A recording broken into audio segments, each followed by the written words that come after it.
না না না, ঘন ঘন তখনই হয়, ঘন ঘন তখনই হয় যখন আমরা একে অপরকে না অনেক বেশি ভালোবাসি। ভালোবাসার তীব্রতা যেখানটায় অভিমান, অভিযোগ, রাগ, ক্ষোভ সেখানটায় বেশি থাকে।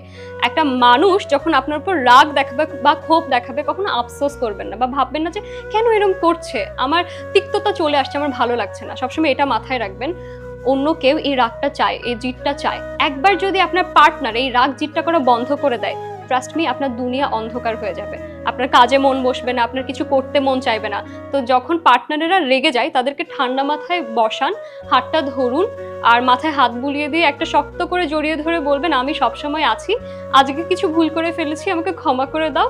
পরবর্তী সময় থেকে আমি বিষয়গুলো নোটিস করব, যেন এই জিনিসগুলো আবার রিপিট না হয় বা পুনরাবৃত্তি না হয়।